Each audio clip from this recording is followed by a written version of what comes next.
দাদু, ও দাদু, কাল ফাংশনে গিয়েছিলে?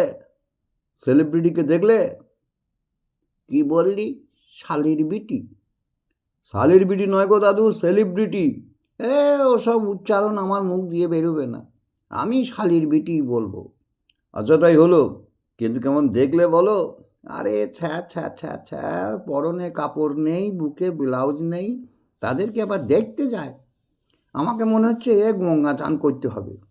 দাদু, এটা মডার্ন যুগ। কি বললি? মার্ডার যুগ? হ্যাঁ, যুগটা তো মার্ডারই হয়েছে।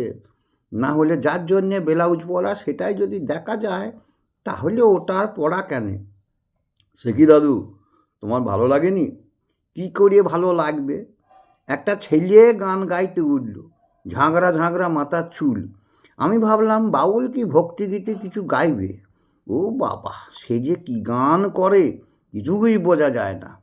তারপর দেখছি একটা প্যান্ট পরেছে, হাঁটুগুলো সব ছেঁড়া, লাফিয়ে ঝাঁপিয়ে গান করছে, ছ্যা ছ্যা ছ্যা ছ্যা।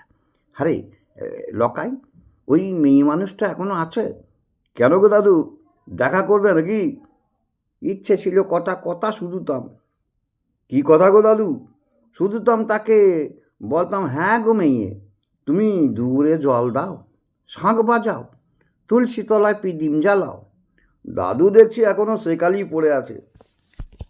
আমাদের সময় শুধু রেডিও ছাড়া কিছু ছিল না। তখন কীর্তন গাইতো কমলা ঝরিয়া, রাধা রানী, বাঁশুরি লাহিড়ী। এই হারামজাদা, বাঁশুরি লাহিড়ী কে ছিল জানিস?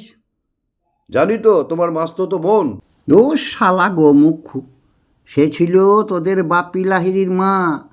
বাবার নাম ছিল অপরেশ লাহিড়ী। তাকে চিনে আমার কি হবে? তোর সঙ্গে কথা বলা মানেই কাঁচা গোবরে পা দেয়া। এই হারামজাদা, তোর বাপের নামটা মনে আছে তো? কি হবে বাপের নাম মনে রেখে? সে তো আমাকে জন্ম দেওয়ার পরই পাতলা হয়ে গেছে। পাতলা হয়ে গেছে মানে? একটা অন্য মাকে, সরি, আমার মাকে ছেড়ে অন্য একটা মহিলাকে নিয়ে ভাগলবা। ও, এই ব্যাপার। তাহলে তোদের সংসার খরচ চালায় কে? হ্যাঁ, বলি, তুই কি কিছু কাজ টাজ করিস? হ্যাঁ, একটা পার্ট টাইম কাজ করি। একটা চটের গোডাউনে বস্তা সেলাইয়ের কাজ করি। আরে তাতেই সংসার চলিয়ে যায়? চলে না তো। তাই? তাই কি? আমার মা আমাকে লুকিয়ে ইউটিউবে অর্ধ উলঙ্গ রিল ছাড়ে। আমার অ্যান্ড্রয়েড ফোন, টাচ ফোন কিছু নেই। বন্ধুরা আমাকে একদিন আড়াল করে সেই ছবি দেখছিল, খুব মজা নিচ্ছিল। আমি সামনে চলে আসতেই সেটা অফ করে দিল। কিন্তু আমি জানতে পেরেছিলাম। খুব হতাশ হলাম রে ভাই, কথাটা শুনে খুব হতাশ হলাম। একটু আগে জানতে চেয়েছিলে যে আমার বাপের নাম কি। আমার ইতিহাস কাকে বলবো দাদু? আসলে সবাই তো মজা নিতে চায়। তার থেকে আরও বড় কথা হলো, আমি আমার বাপকে চিনি। কে? কে রে ভাই?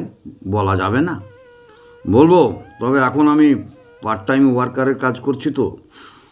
সামনের মাসে এই ইউনিয়ন ঠিক করেছে আমি শ্রমিক ইউনিয়নের সর্দার হব, কাজটা পার্মানেন্ট হয়ে যাবে। আগামীতে আমাকে নির্বাচন করবে ওরাই, তারপরে টক্কর হবে। তার মানে আমার বাপ একটা ওয়ার্ডের কমিশনার। রাজনীতির নামাবলী চাদর গায়ে দিয়ে ঘুরে বেড়াচ্ছে শয়তান, পাপ ঢাকার আশায় পার্টির ছাতার তলায়। না রে ভাই, পাপ কোনোদিন বাপকে ছাড়ে না। ইতিহাসের কথা বলছিল না দাদু? আমার ইতিহাস ওটাই।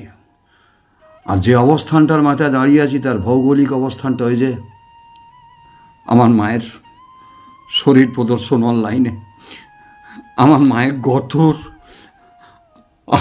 আমার বাদ। দাদু চুপ কর ভাই, চুপ কর। দাদু ভাই চুপ কর। আমার খুব অপরাধ বোধ হচ্ছে রে তোকে কথাটা শুনিয়ে। দাদু, আমার থেকে পাপি আর কে আছে আমি জানি না। এক বন্ধুর মোবাইল থেকে দেখতে পেয়েছি আমার মায়ের উলঙ্গ শরীর। দাদু,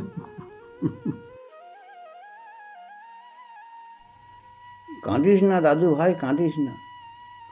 প্রতিকূল পরিস্থিতি মানুষের বড় শিক্ষক দাদু ভাই। শিক্ষায় দীক্ষা দেয় জীবন উপলব্ধির বিজ্ঞান।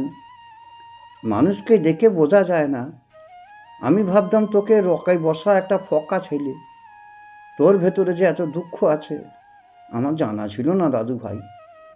তবে একটা কথা বলি, দর্শনে পাপ নেই রে, দর্শনে পাপ নেই। মা কালীও তো উলঙ্গ, তাকে দেখে কি আমরা প্রণাম করি না?